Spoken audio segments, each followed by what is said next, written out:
Welcome to Coach Carey's podcast where your mindset matters. Today, I am so grateful and so happy to have my friend Nathan Tarot Reader here with me. This is the third time that we've done a podcast together, and we've connected so well and developed such an amazing relationship, even off camera, that I just couldn't resist bringing him back again. So Nathan, welcome to the third episode with you. And this is episode number 7 in the series. Awesome. Third time's a charm, man, as they would say. Go figure. We got 3 now. Be the third one on the belt. I'm looking forward to it. Always good to see you. Always good to see you. Nathan, if someone has the experience where they feel like there's a demon within their space, or it's like on their shoulder, or it's creeping around them, can they ask for God's help to have that demon removed from their space, or can they just tell it to go away? Or what's the best course of action for someone to take if they expect it? That's a very good question. Number one, it's a very good question, and I'm glad you asked that. So I've had multiple different people. You will have some that can call on the name of Jesus, and it will instantly repel that demonic, that negative force. It will repel it off. It will remove it. Why? Their belief. They're set in that faith. I know God is going to protect me. Jesus has me. I am covered by the blood of Jesus. I am protected. I am whole. You have no power over me. I have chills over me saying that because of the belief that's in it. Now, what happens though, let's say that you have another person, and I've had many come to me go, Nathan, I'm getting afflicted. I'm calling on Jesus' name. Nothing is happening. Nothing's changing. What am I doing wrong? What is he not hear me? Has nothing to do with that. These things are firstly going to afflict the psyche, the mental. They're going to go through and insinuate doubt. They're going to plant fear. They're going to plant that you are not in control. You are not powerful enough. So when you sit there and call on Jesus' name, or you call on your faith, and you're not having that reserve in there, it's gone.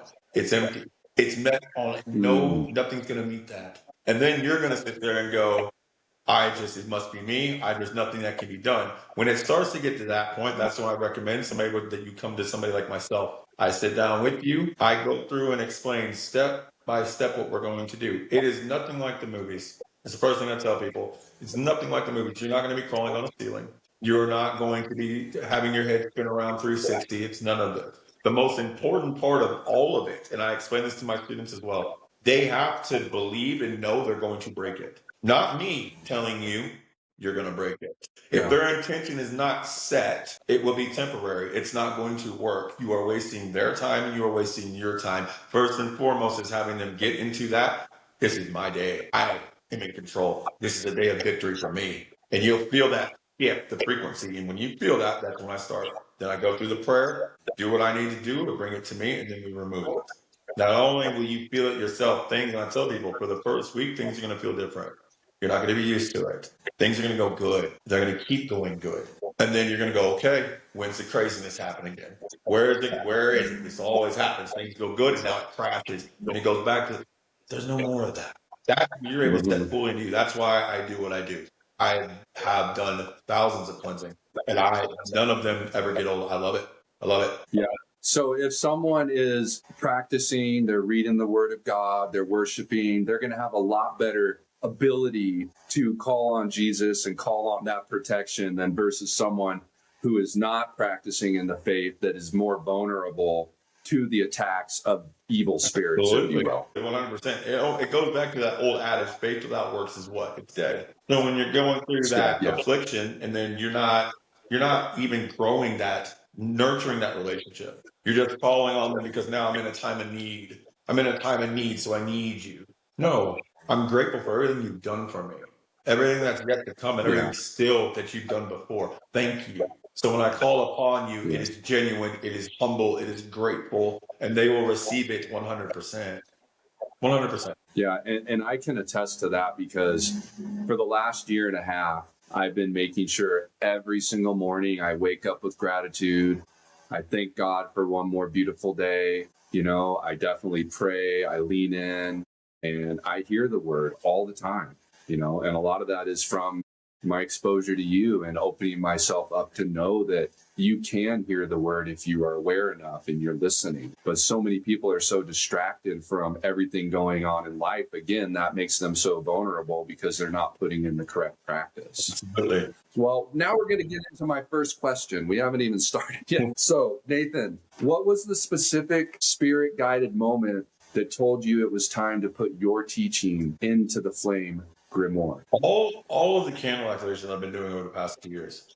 Every Saturday, I write these out from the very beginning to the very end. You can't find these online. You can't get these out of a book. These are my own that I've created with my guides. I do a meditation. I get channeled, and I write everything. And I, at a point, at about number 50, about 55, I had the idea. I was like, I need to put this. I want to teach this, not candle magic. That's what I tell people. I'm not teaching you candle magic. Anybody can go learn that. I'm teaching you to work with the primordial flame. There's a physical flame that we see, right? There's the energetic flame, the frequency, and then the primordial flame. We all have that. But how many times do we feel we don't have that drive? We don't have that flame. We don't have that push. We don't have these things. And we just accept we're broken. We're not good enough. I just deserve this instead. I teach through that flame that you are able to burn everything off that doesn't serve you. You are able to strengthen your bond with source. You're able to root yourself fully, completely, and you stand in that presence permanently. Not temporary, not where it's okay, this week I feel great, and then the next week you're back to where you were. It is a complete lifestyle change. It is not just, let's do this and maybe. Do you want life to shift in ways you haven't had before? Do you want to understand the true inner power of yourself? Source is within you. Within you. That which you are seeking is all right here. You have it. You have it. But how many times have we taught we don't? Go run and search for answers that you need to find that you're never going to find because you already received them. That's the key. Mhm. And so at that point, about 6, I started writing. It took me about a year and a half, almost a year and a half to get it all compiled of what I wanted to do. Because I was like, I can't put in 100 activations in a book. But like, I will have a 5,000 page manifesto of a book. Like, I could do that, but that's not feasible, right? So I went through and I found the most effective ones that I have done, the most powerful, the most transformative, the most that would sit there and really bring in a change. And I implemented them all into 3 sections. Chapters 1 through 5 is an introduction to it. Then you have all the activations, the core of it. And then you have living it daily. So, and it's not a book, it is a living teaching reminder for you. There's books that entertain, there's books that make you get knowledge. This book activates you. It is a beacon. And that's what I've told people. And the people I have doing this, for example, one of the first people I have is a woman in my community named Kay. Amazing soul. She's been through a lot in life, and she's overcame it all. And she's never been able to meditate, right? Struggled with that, has struggled with it. She's done this with me. She goes, man, I don't know how you do this. I go, it's not me. I give all glory to the Most High. I know nothing. I know nothing. Source knows everything. And when I allow Source to guide me, I can be able to give to everybody what is meant to be. But when I try to do all Nathan knows, learn very quickly. No. You speak a lot about harnessing the elements, Nathan. Why did fire become the central metaphor for this book? I know you just kind of touched on it, but why is fire? Fire for me, I was reborn by fire 4 years ago in April. We had the apartment fire. I should not have walked out of that. I should have been dead. That night, I'm grateful. I'll share the story with you. Grateful because this is how God's good, man. This is how His source is amazing. It was 10:30 at night. My wife was 6 months pregnant with our last child. The other 3 kids were asleep, and she was in the bath. And we were sitting in the back of the apartment, and she heard, I didn't hear it, she did. She heard a crackling, like a pop sound. And then she's like, can you go see what that is? I go, oh, it's just the cats. You're right. She's like, no, please go look. And when I walked out in the hallway, the sun was on our patio, literally like the sun. It was a fireball. And I, for some reason, was let me walk towards and see, like, what am I going to open the door? But that's what I was doing. I took one step, and as soon as I did, the glass imploded. The fire spread throughout. I've never seen fire spread that fast. Ran in, got all of our kids. I had one under each arm. Sarah, who was 6 months pregnant, had a Zeppelin under her arm. Got them outside. We got all the neighbors out. And then I went back in it 8 times. And people were like, why would you go back in? Why would you do that? We had 2 cats. Those cats, they saved me. They saved me from the beginning, man. Like, those weren't just cats. They were my guides. They saved me. And they were brothers. So I ran back in there with them. And the last time that I walked in there, I've never heard fire that loud in my life. It's a sound that I will never forget. It was a roar upon a roar. Like when they say you hear a tornado and it's like a runaway train, that roaring sound, that was like the fire. And I'm standing in the living room, or what was the living room, and all of a sudden I hear this, whoa, whoa, whoa. The floor is going like a wave. I'm like, what is happening? The floor is going out. Who's caving out? And I'm standing in the middle. I'm about to take a step off. This huge ring of fire goes directly around me.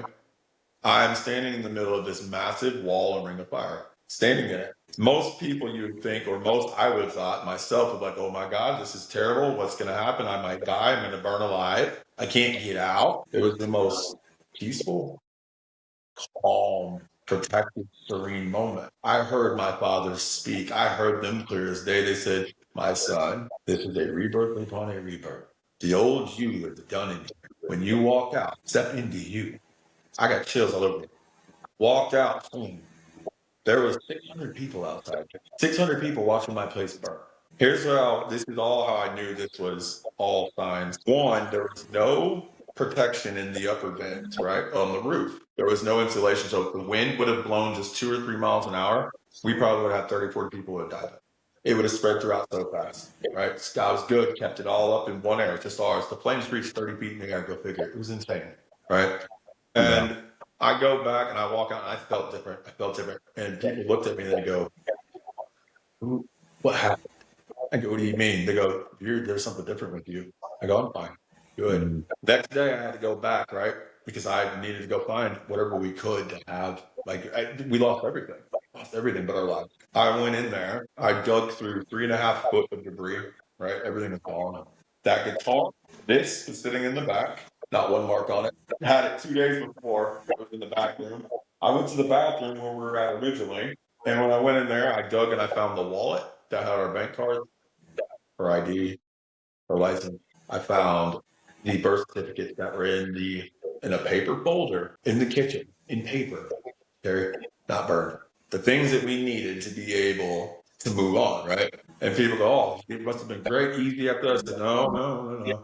The apartments tried to falsify that we caused the fire, which we didn't. So they ended up signing my wife's name, trying to claim our insurance. I had to fight that for a month, and I won my case. I won it. I remember going and I was upset, right? I was angry when I found out. I was angry. So I went to the office and I confronted them. They called the police on me. The police agreed with me, but they're like, they don't want you to be on the office anymore, blah, blah, blah. And I heard my father speak clear as day. He goes, let it go. He goes, do you trust in me? Yeah, let it go. Nathan, what would you say to someone that's like, you know what, you're just lucky and that's a coincidence, right? That your stuff wasn't burned and, you're just lucky. What do you say to someone that says that to you? I would say that I was just lucky. At 29, my pancreas failed fully and I was in ICU for a month and shouldn't be alive. I was just lucky when I moved out to West Virginia and should have died twice in the first month we were out here. I was just lucky when I've been sick multiple times over and they said, you're not going to make this. You're going to suffer. I was lucky, I guess, when they told me at 21 I had degenerative disc disease and I'd be in a wheelchair by 29, not walking. I guess I am lucky that I made it through satanic ritualistic abuse with my family. Going through the darkness that I went, I guess I'm lucky that I made it through all the turmoil, the suffering, the pain. Or maybe it's the reserve that we have as the individual. I no longer choose to be broken. I no longer choose to be ill. I no longer choose to feel worthless. I no longer choose to have you think you have the power over me. And that's where the conscious decision came in. They can call me lucky all they want. As long as they get something positive off of that and it makes them feel good, I've done my part. It's a good question. Yeah, I don't believe in coincidences, right? I don't believe in luck. I think that we make our own luck through our choices and through what our journey is supposed to be. But I know a lot, and what I'm hearing from you is there's no victim in any of this. There's no victim.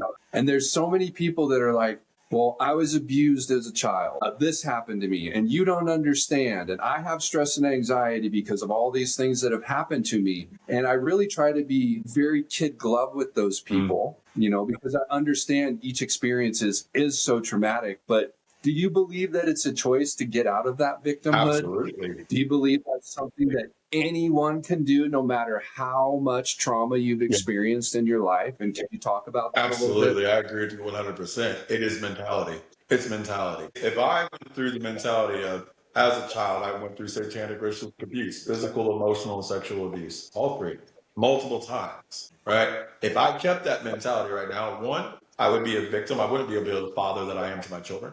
I wouldn't be able to be the spouse that I am to my wife. I wouldn't be able to be the teacher or the leader that my community considers me to be. I wouldn't have any of these. I wouldn't be sitting here talking with you. We wouldn't even be having this conversation. We'd be in two completely different realms. And I hear that, Nathan, well, I've been through this, I've been through that. And I go, you also made it through that. Change it. You went through it, yeah, but you made it through that. That's the difference. You beat it. You beat it. You're not broken. You're not broken. You now need to heal. That's the difference. You're carrying the emotional imprint. I understand it fully. I'm still healing from these things. I'm 41 and I've walked this path for a long time. I'm still healing daily. These are things that don't just go away, but if we're aware, this is why I feel like this. Okay, I choose not to feel like I don't want to be like this anymore. I don't want to be looked at as you're a victim. Oh, I feel sorry for you. Don't feel sorry for me. I'm not asking you. I don't want you to feel sorry for me. I want you to see what I've overcame so that you know that you can do it. Absolutely. I hope you guys that hits hard for you. That's great. Since frequency is key, how do you know if you're receiving guidance from a high frequency source versus a projection of anxiety? Absolutely. Number one, that's a very good question. And that's a common question people have, right? How do I know I'm getting divine guidance? First, my own thoughts, my own ways. Number one, when you receive guidance of a higher power, do they ever have you question yourself? Do they ever tear you down? Do they ever say you failed? Not at all, right? What No. would that? Our own self. That would keep you, that would keep you in the place that There you're you in. go. So differentiating between the two, when you're receiving a divine guidance from a higher source of your understanding, number one, what is the message? Is it coming? They're not going to give you a negative message. They're going to go, hey, you know what, Terry? We're not happy with you today. Okay. You're not doing everything so much, blah, blah, blah. Never that. They're going to go, we're proud of you. Here's what we have for you. Remind yourself today's an amazing day. Allow us to guide you. You'll hear a voice in your head, right? But it's going to be your voice. We all have that voice in our mind, right? Here, put it in your mind right now. I love you. Do you hear that? Whose voice is that? Is that yours or is it a divine connection? Okay. We all have that connection right there. When we put it into that, oh, I can hear that. Who is it? Is it your own self or you connect with something much higher? How do we view it?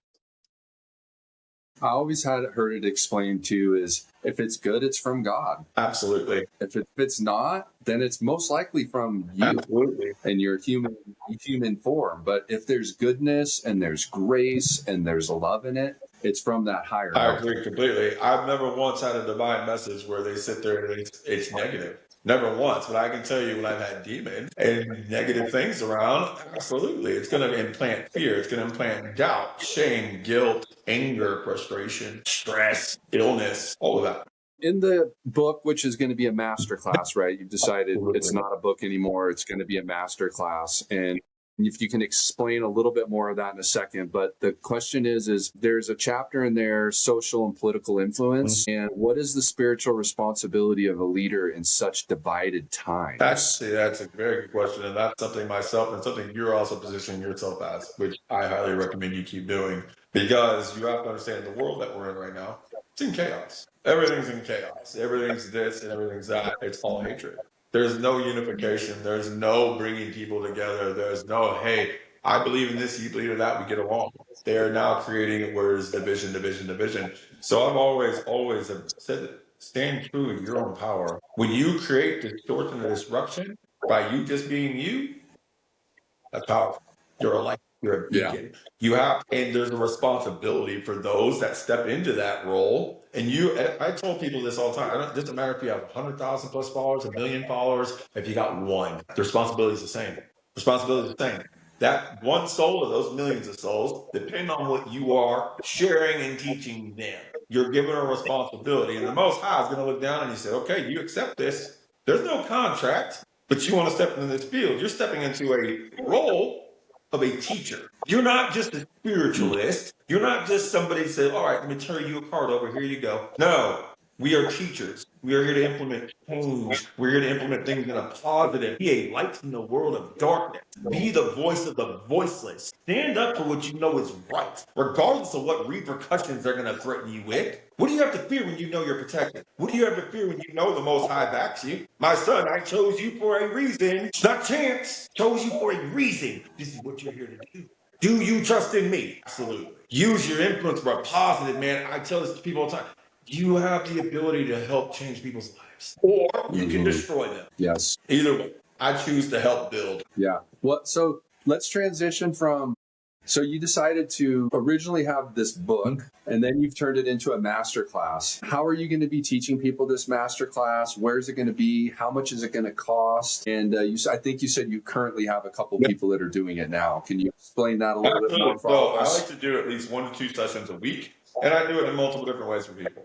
I can do it where they can do a one-time payment of $1,500, where you're going to get about 20 sessions, where you get probably 3 or 4 of those are free, because I do my mentorship for $200 a session for an hour. That's what I do. So I can do it where they could do it. If you want to do it once a week with me, a chapter a week, we can do that. If you want to pay out the full thing at one price, which these other people did, 1, you get a discount. 2, I'm going to give you the full copy of all of it. The ones that pay for bi-weekly, I'm not going to send you the whole thing. I'm going to send you that chapter until we get through it all the way in. Because the whole thing about this, and I prayed about this extensively. My guides literally said, this is your work to teach. You're here to teach people this, so then they can teach it to whoever they want to. They can implement it in their life and then go through that way. So I've done this on Zoom, and I love doing it on Zoom because I have every lesson is a guided meditation. And there's an activation with the meditation. There's also a breakdown of what we go through, and I add into it as well. And on top of that, it's any questions that you then would have. Anything that's going on, it's also a session for you to be able to make use of what's happening. So what's going on? What do you suggest? So in a way, it's not just, we're not just going to go over and do just the lesson itself. I want to make sure you're good as a person first. That's the key. I feel what you're going through. Okay, so what's going on? We'll get your answer, and then we'll go into the lesson. Either way, but my whole thing is like you. I love to teach. I love to teach. I love to be able to teach people how to implement things that I know 1000% is going to work for you.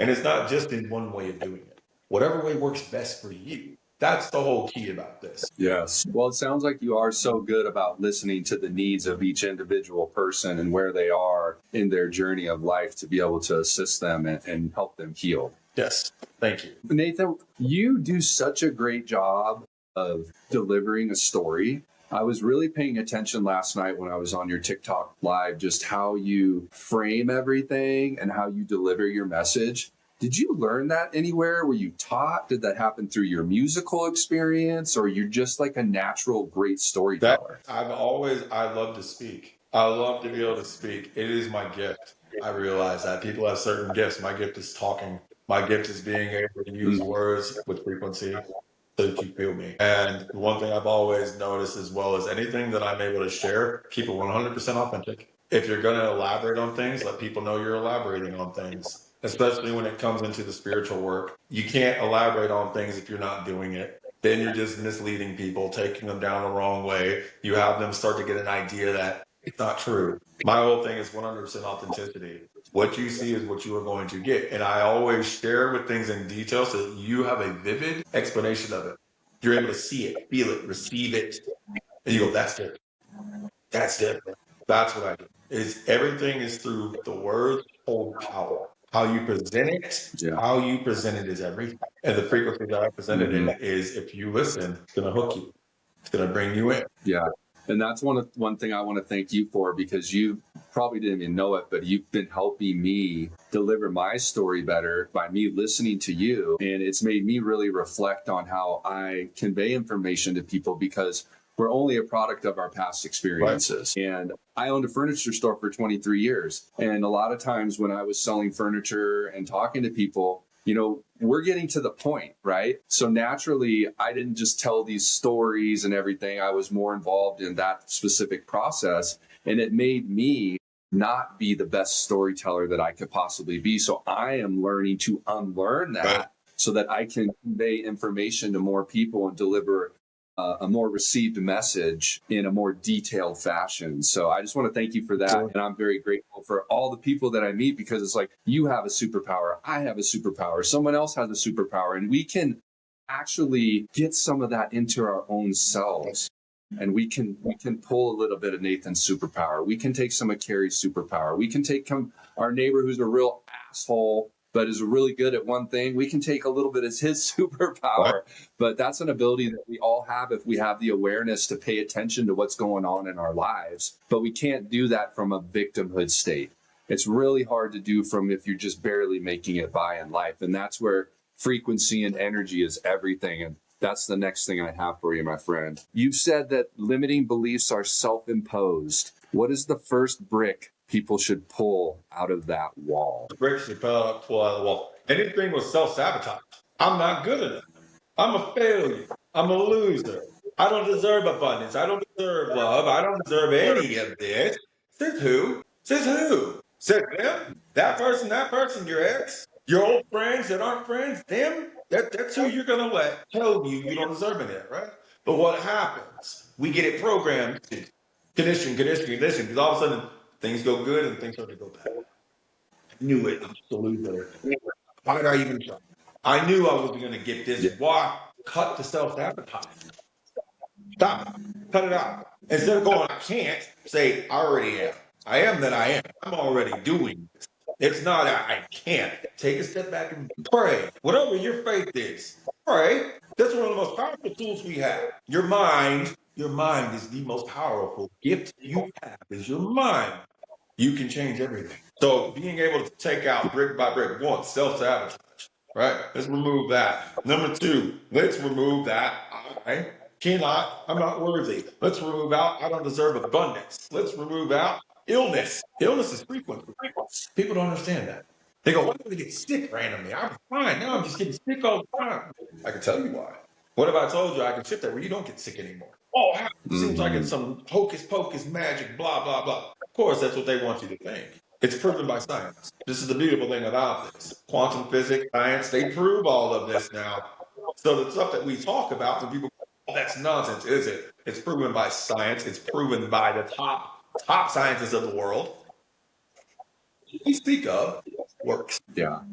And that's why that frequency of self-talk and your thoughts all carry energy, all carry frequency. And I think that leads to where you've taught me for in a stressful or anxious situation to just say, I am light, I am love, I am strength, and I am worthy. And you say it even if you don't believe it. To shift that, to have that shift within yourself. Because that's what a lot of people say. They're like, Carrie, I just don't believe it. I'm just like, perpetuating this negative story against myself. And I'm like, but you are your story. Right. Don't you understand that? If you don't change your story, you're going to be in that place. But there's plenty of people that have had as much trauma as you, or a different version of the trauma that you've had, that have made it through and made it like we were talking about earlier. So if there's someone that's just like, Nathan, it doesn't work, I don't believe it, how can you get through to them? Very simple. When you wake up in the morning, don't grab your phone. Don't grab your phone.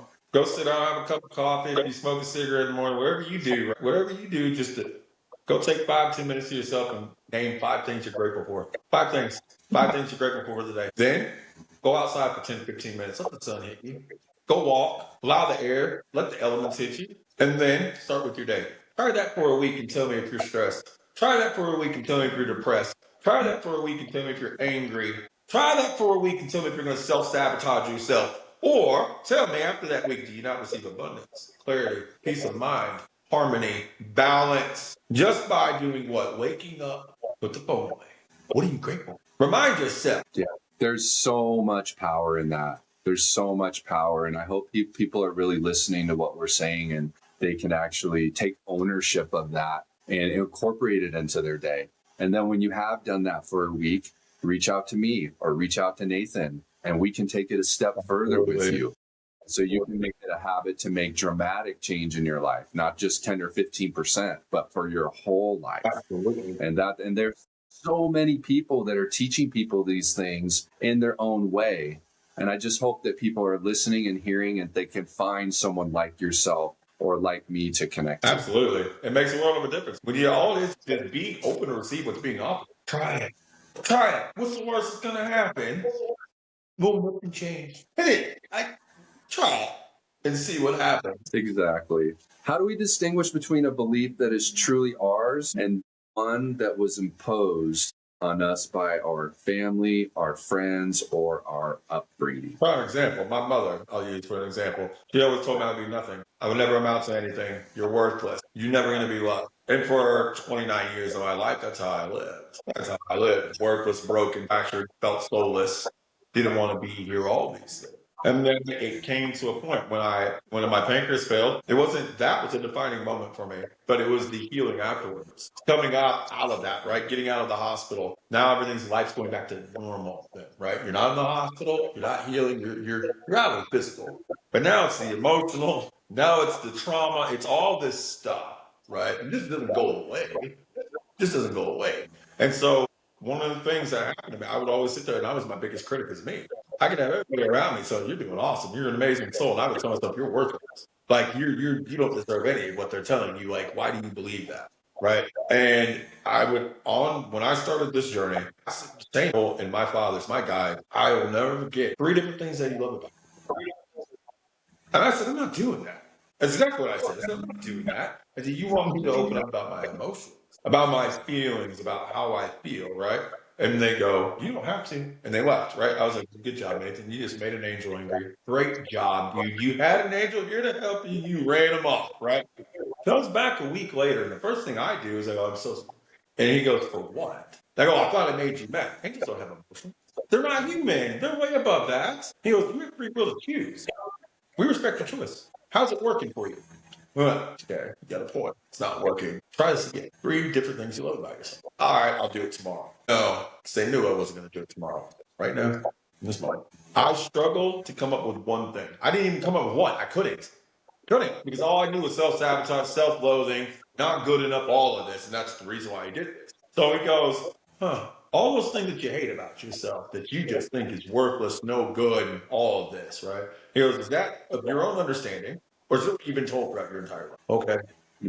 Okay. You got a point.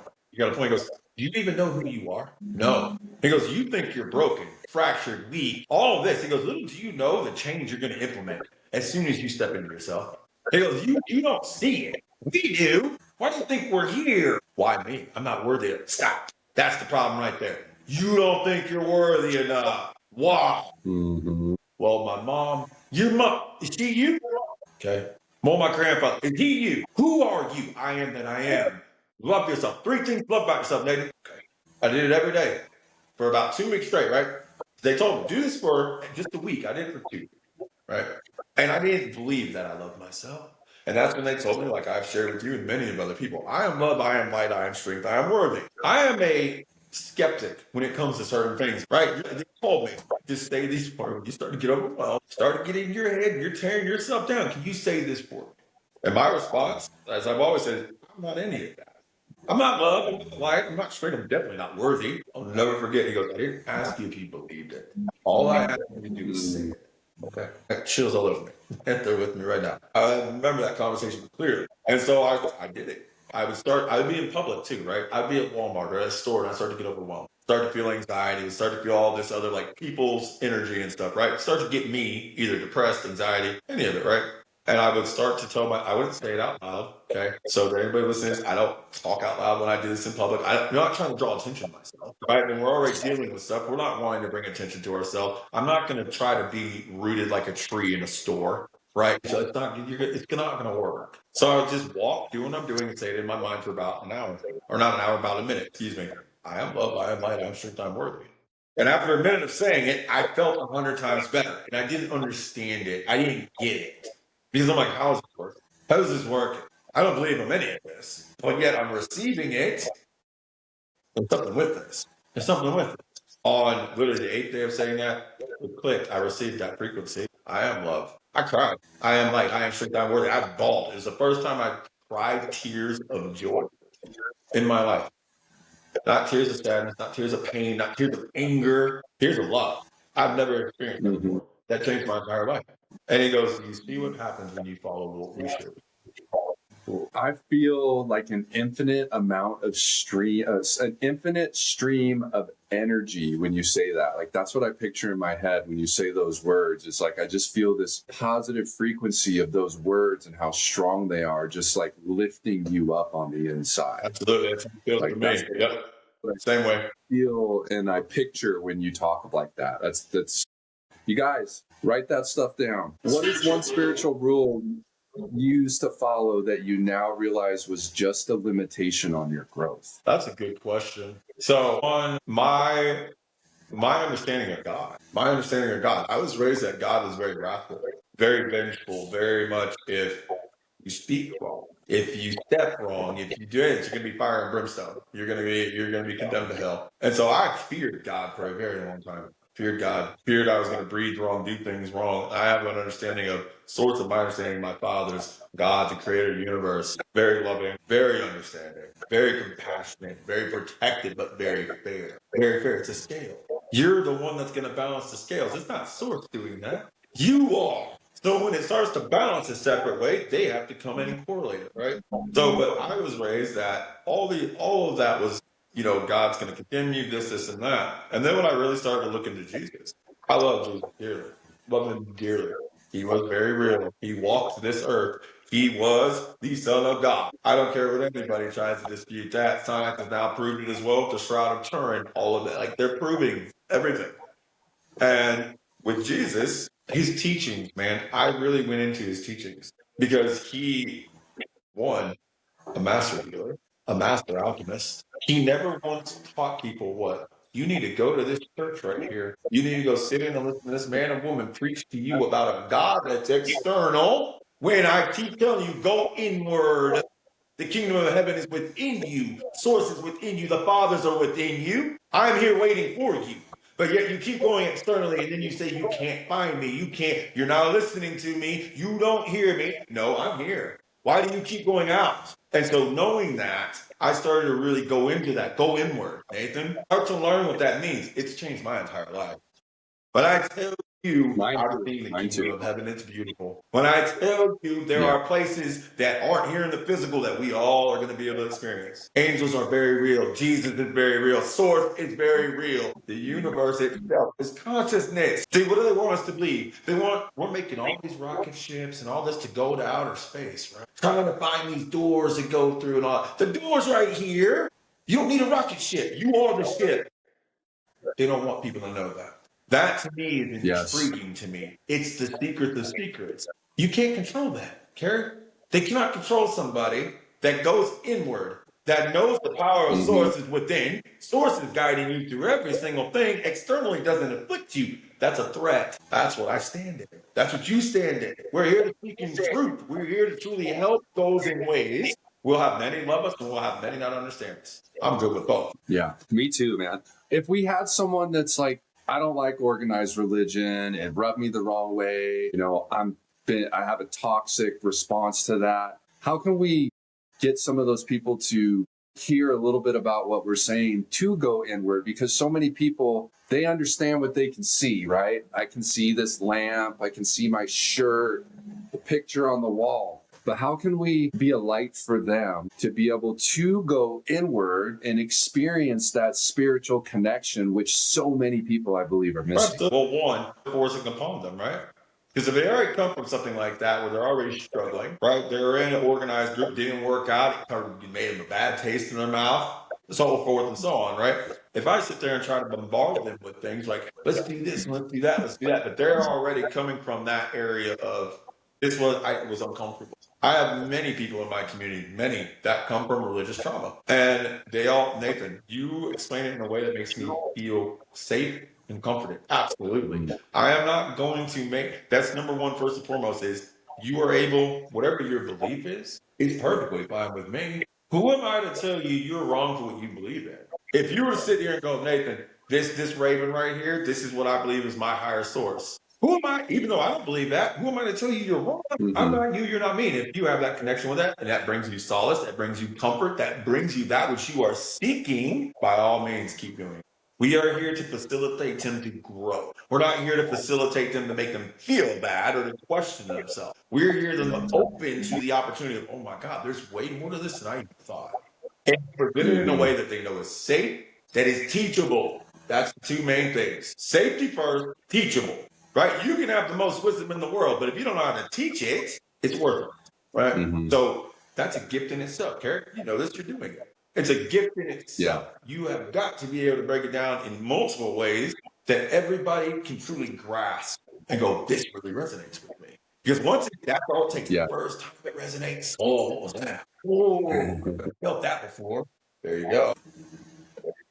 Yes. Yeah. And then I think a lot of people, once they start experiencing some of the blessings and some of the confirmations of them knowing and experiencing that spiritual connection, is what reinforces it from them or for them. But so many people are like, I want it now. I want to know the answer now. And they're so impatient that they don't give themselves time to really explore that connection. Right. Absolutely. And the thing is, if you want something now, does it mean it's going to be in your benefit? Right. See, that's the thing they don't want to ask, is that question there, right? I want it now. Okay. Are you going to be able to actually handle it if you receive it? If not, you're going to crash and burn. It's going to get you back to square one again, right? But people don't look at it that way. They go, well, I'm just not good enough.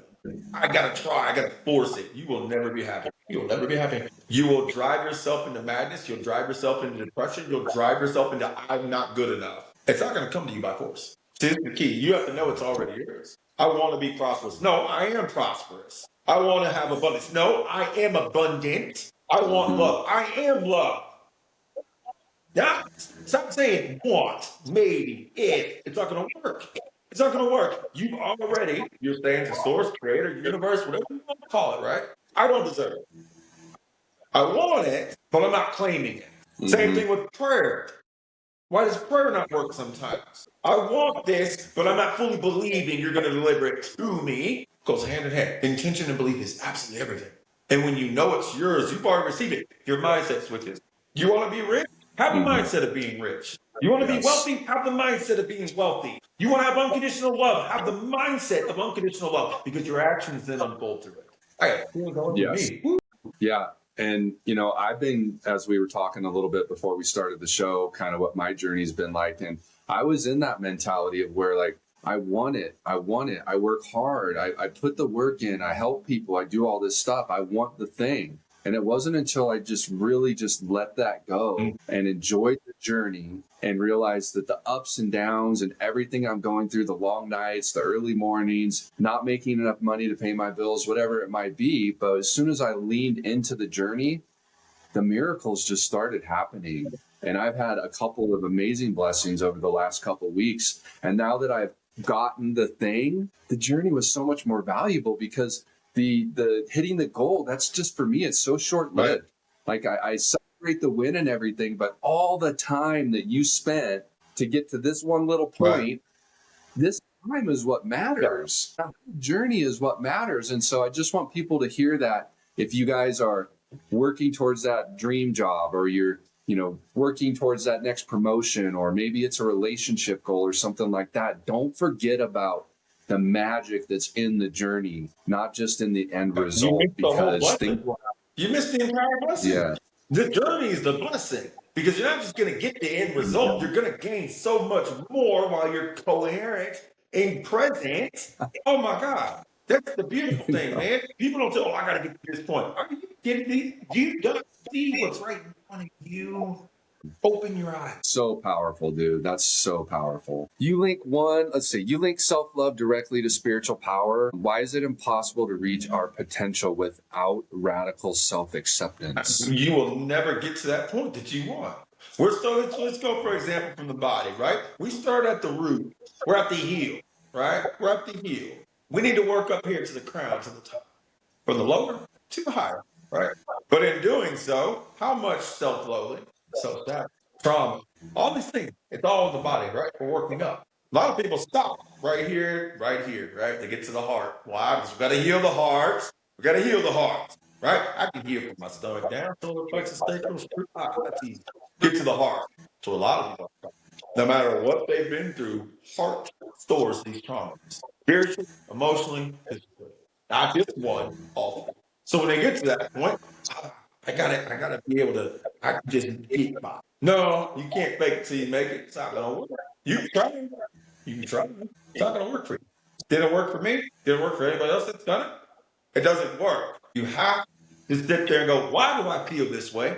Why am I so angry? Why do I have so much shame and guilt? Why do I have so much fear of truly stepping into what I know I'm supposed to step into? Why? Mm-hmm. Ask yourself this question. Don't just go over the surface. Just don't go, oh, this is it. Take a step back and breathe and actually be honest with yourself. Be honest with you, because when you do that, you go, I know what it is. This happened to me in childhood. This stemmed in this. I never had an answer. For me, anger for me, my father was taken away from me at a very early age. My mother made him sign his rights over and then lied about it for 20 years. Had me hate this man who I had no hatred towards. None. But it created an anger inside of me for a long time. Abandonment. That right there. That key word. Abandonment. That was that's what made me angry. Why would you leave me? Why was I just worthless to you? Was I this and that? And then to find the truth of it all was nothing like that. I had to be able to let that go. I had to forgive him before I even knew the truth. And I'm glad I did. Because one, it wasn't true. And two, when I did it, I felt that anger break. You know. And then here we are, stepped into this path 2 years after that. Fully. I would not be able to do what I'm here to do if I don't have self-love. People go, oh, self-love is just self-talk. That's what a negative person would say. Right? Like, you're kind of having a rough day. Like, yeah, no, self-love. Doesn't mean just saying words to yourself. Do things you love to do. Express it through things that you enjoy. People you want to be around. Express it. Put it into action. Then it's not just you. Nathan, what if someone was like, man, I lie all the time. I lie to myself. I lie to other people. How can I be honest with myself? How can I be honest with myself if I am a liar? How can I do that? Get a piece of paper and write down exactly what you feel about yourself. Be honest, raw, uncut. Write everything out and don't go back and reread it. See, that's what people do. They write these things. It's called like writing burns, right? I'm going to write down what's bothering me, and then I'm going to reread it and reread it. You're implementing it right back. Write down, I'm a compulsive liar. Why do I lie compulsively? Why? And if you sit there and go, I'm a POS, you're vulgar with yourself, so be it. Get it off of you. Get it off of you. Write it all out. Do not reread it. And take a breath afterward and see how you feel. You're going to go, oh my God. It's different. And you know, yeah, that's a great that's a great rule. And I would even maybe add something to it and forgive yourself. You're a human being. Yep. Right? You did these things. Absolutely. You can't go back in the past and change it, but you can change this moment right here. Absolutely. So forgive me for being a liar. Be honest with yourself how you feel. Nobody's going to judge you. Nobody's going to read it. Nobody's going to know. It's between you and your higher self, source of your understanding. That's it. They want you to express it to get it off of you, because we're not expressing it to people. If so, we wouldn't have this problem. We can go, hey, this is what's bothering me. What do you suggest? Right? People don't do this. We got to put on this image that everything's okay. We're better than okay. I have this and I have that, when so many people are broke. Right? So being able to start teaching these things that they can implement. Nobody's going to judge me. Nobody knows that I'm having to do this. If I come from a religious family, they're not going to judge me and think I'm doing witchcraft. Right? All the stuff, any excuse they can bring up. There's no reason you can't. Do you want to feel better? Oh, yeah. Try it. Just try it. You don't have to write a whole page. It could be 4 sentences, or it could be a whole page. It doesn't matter, as long as you're honest with yourself. How can listeners tell the difference between their internal truth and the story their ego tells them to keep them safe? And I know we touched on this a little bit, but I mean, that's a good question, though. Still, right? The ego. You have people tell you got to remove ego, right? How are you going to remove a part of yourself? You can't. You can't. You cannot remove something from you that's a part of you, right? Because then you're not yourself anymore. You're not that whole version anymore, right? So ego, I like to put this as easing God out. Ego, you're easing God out. That's what you do. You think you know everything. You think you know what to do. So I'm just going to say, oh, go ahead. When you don't hear me speaking to you, understand you made this decision. You know what you're doing. And then everything starts to crash and burn. We go, oh, what am I doing wrong? Your ego, pride. I can't ask for help. I'm too prideful. I can't ask for help. I got to have this image that I'm just unbreakable, untouchable. Can't ask for help. Pride. Right? Another pride. I know everything. Why do I need to listen to you? What are you going to give me that I don't know? You're going to give me everything. Because I don't know everything. I learned from you the same way you learned from me. I learned from a child the same way I learned from an adult. See, people don't equate these things, do they? Instead, they get so into their own self. Let me get into my own self. Things start, I don't need God anymore. I don't need source. I know what I'm doing. And what happens? Right back to square one. I talk about this all the time. How many times do you see people step into the spiritual field, right? You see them on TikTok. They get a big push for 3-4 months because they're a newer account. They actually have a good message. They get a good push, right? And then you never see them again. I see it 95% of the people I come across. People sit there and go, hey, you've been on this 4 years. You're still, oh yeah. I love what I do. I love what I do. And it's remaining humble, remaining grateful, and removing out the parts of myself that was my own undoing. God's not undoing that for me. That's Nathan undoing it. Oh, I know what I'm doing. No, I don't. No, I don't. Source does. And when I allow them, I'm in the passenger seat. They're driving. That works phenomenally well. 1,000% different. As soon as I get behind the wheel, let me start driving. We're going to hit a wall. It's inevitable.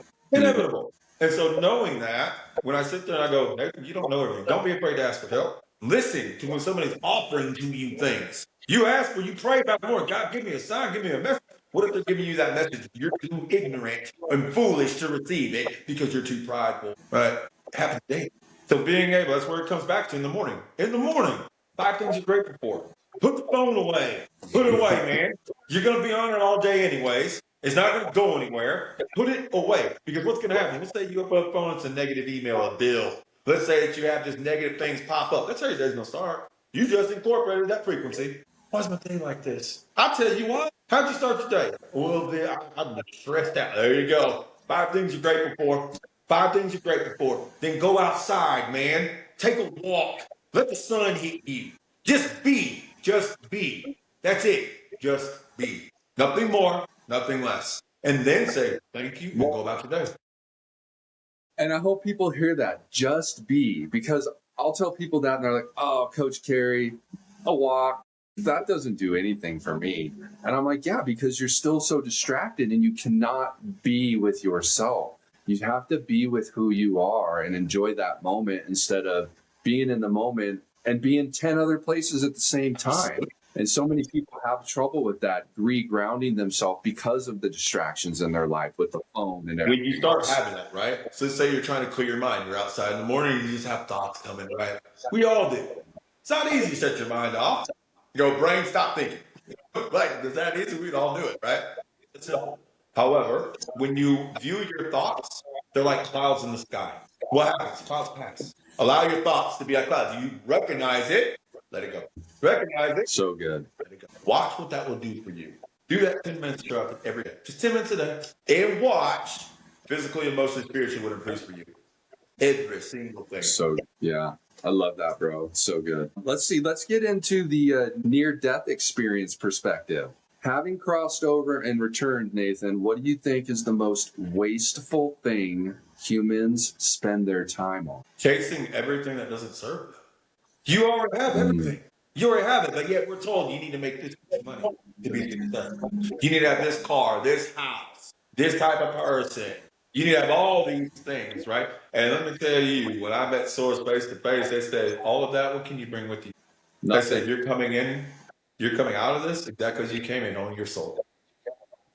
All this, that's material. All of that. So for you to be able, I have to sit there, okay, I'm understanding. So for me to be able to, what impact are we going to have? What impact is going to be lasting for me afterwards, right? I've always had this in my mind, and it was never, let me be famous. If that's a byproduct, that's a byproduct. Fame's not what I want. I want to help people in ways so that when I leave here, these teachings aren't just going to be around for 10 years, 15 years, hundreds of years, thousands of years, that they go, this is the foundation. That's what I'm here to do, as you're doing as well. And like I said, you can't, when going and meeting Source Base One, also having the understanding of heaven. I'll explain to you the vision of heaven that I've had. That's not like anybody else's that I've heard. It was different for me. Yeah. There was layers to heaven. Layers. Not just one layer. 7 different layers. I went to 3 of them. First one is the one that I believe most people that have near-death experiences experience. I believe a lot of people go to this very specific one because that's where your life it unfolds right in front of you. But here's what I say, I chill a little bit. Every experience, right, that I went through, but also how I affected every person that I came across in my life and how their life turned out. Still, right? Puts into perspective things real quick. And that was the second layer of heaven, which is called the judgment layer, which I understood, but it's not even, they're showing you everything. They're like, do you see? And most people that come back, why do we come back? Because we're here to correct. We're here to correct. It's not your time. Why is it not your time? You're not going. Look at what you've been doing. Look at what you've done. Not just to yourself. Look what you did to these people and how it affects them. Because they'll say, people in the religious sense say, oh, those are sins. Source told me these are lessons. These are lessons. Do you learn from these lessons, or are you going to keep repeating the same cycle? Okay. Nathan, when you first came back from that experience within like the first month, did you have any like issues or problems with being in the present world versus not being in the spirit world now that you've experienced some of that? Was there any kind of angst, or were you unbalanced, or did it take a little while to get some balance within you after you've experienced that? So that's a very good question, number one. It's a very good question. And yes, it took time. It wasn't something where I was like, oh, I'm centered where I need to be. The first year specifically of stepping into my path, that's when the fire happened. That's when I delivered a baby in the closet, Zechariah. I had delivered my own child. No doctors, no nurses, be God and my wife.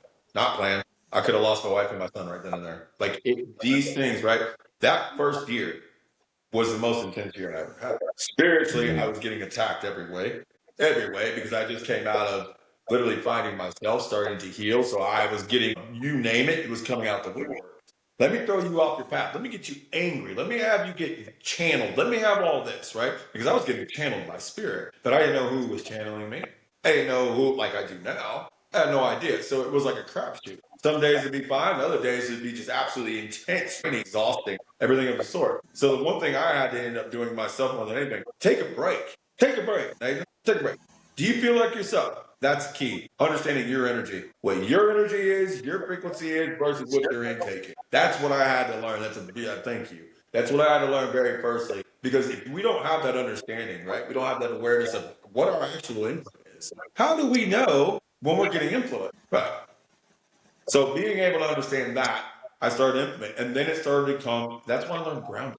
How do I ground myself? Like I don't want to visualize myself as a tree, right? Because to me, I'm like, I'm not going to do that. It's not going to work for me. I don't want to sit there and have to think I have roots coming out, which is a great technique, by the way. It does work well. It's a great technique. But for me, in that moment, I looked at it as that's stupid. That's exactly how I looked at it, because that was my mindset. I wasn't who I was now. I was very angry and skeptical still, right? You want me to root myself like a tree? It works great. But for me, I had the breath. Breath work did everything for me.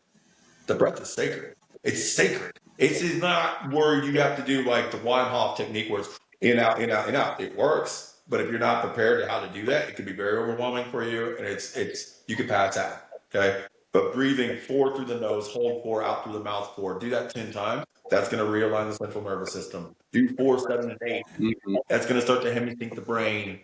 There's different things that are going to implement and create that you're going to go, whoa, that's just from the breath? Absolutely. The ancient teachings all about breath work. Breath is sacred.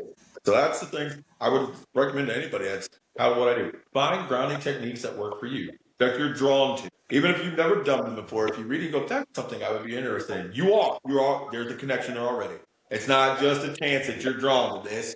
Your body's telling you, hey, keep that. Or go outside in the sun. If someone right now that's listening has had a near-death experience and they're having trouble with like just being in the material world, like they feel themselves levitating, they're hearing voices, whatever it might be, what could you say to them? Is that something you have experience working people? I talk to my guides daily, right? So I hear them all the time. But in the beginning like that, they have to understand you're in control. It's not the other way around. When it goes that way, you can have everything come at you from every type of way, which then can develop into a psychosis, spiritual psychosis, okay, which is a fine line between a psychosis and a spiritual psychosis. Spiritual psychosis is these people are having such an in-depth experience. Their reality to them, what they see and feel is very real. To everybody else around them, we're seeing it just like we're seeing each other, right? So they're experiencing all of this stuff that they're actually experiencing. They're not making it up. They're actually experiencing it, but when you have everybody else that's in a lower state than them, that's not in that reality with them, that's going to be met with, you're crazy. There's something wrong with you. Are you sure you're okay? Right? All of that. But that's what happens. Getting a grasp of that, being able to say, I'm in control. I don't want spirit. You're not talking to me. You have no permission to overtake my body. One, you have no permission to be in my mind. None. People don't understand that. You have to state these things. What do you think is going to stop? People are like, why? Exactly. I didn't know either. Until my guys told me, son, you're in control. Why are you giving your power away? Okay. What do? Stand in your power. Don't be demanding. Don't be, what is the word? Provocating, right? Don't sit there and challenge, but stand in your power. You have no power over me. None. I stand in the light, knowing the light. I'm protected by the Most High. Leave me alone. All right, shows over me. Sense it. And it breaks it. It's just people don't know they have that power. Nobody. Yeah. I think, Nathan, also, too, there's sometimes, especially when it first happens, they're in such a delicate state. Absolutely. That they don't realize that they do have that power. State. It's like a fugue state where you're like in that in between. You're tethered. Physical, spiritual, the limbic and the ethereal. Right? 1 foot there, 1 foot there. And for somebody that, if you're around people that you're going through that and you're around people that aren't, it's a very lonely space, man. How are you going to explain that to people? Right? They're going to be like, you're something wrong with you. No, because when you go through that veil, that veil's removed. You punctured it. You punctured it. So now seeing you received, you know what's on the other side. You've been there. You know it's real. So when you come back into this realm, you see everything for what it is. And a lot of people can't handle that. We're not taught. That's something I teach, something that you're doing as well. We teach people, hey, it's okay. You're going to go through this. Your experiences are real. Do not let anybody make you doubt your experience. You were there. You experienced it, not them. I don't care what anybody tells me. I was there. I know what I saw. I know what I felt. I know what I heard. I know what I received every single time.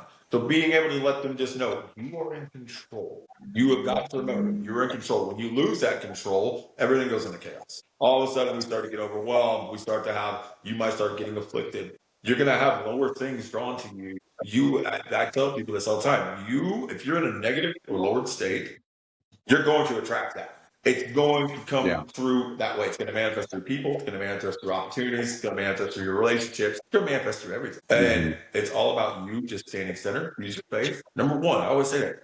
Trust in your faith. Trust in your faith. And then number two, stand in your power. What's going to give you that power? Your faith. Trust in your faith. Stand in your power. You'll notice an instant. Just like that. And it stopped. How do you handle the pressure of TikTok, Nathan, validation without losing your authentic spiritual voice? I already know the answer to this one, but let's have it. I've been on both sides of TikTok. I've been on TikTok and we've had over almost 1,500, 2,000 people in there at a time. Huge. And I've had it where I have 20 people in there. Right? And so you have to go, oh, look at you fail. I haven't failed at all. Are you kidding me? Not at all. I actually keep growing more than anything. And the thing is, it's also a lesson. How do you deal with things when it starts to not go the way that you see? Well, this is what I want to have happen. I don't have as many people coming in. Oh, God, I'm not going to make money. I can't do it. It's not about that. If I start focusing on that, I'm not going to make anything because I'm forcing it. I'm forcing it. But when I sit there and allow it to flow and I speak from the passion of what I have and why I do this, right? And then I see people, their lives change. There's no pressure on TikTok from that. The pressure's on myself. That's our pressure. Yeah.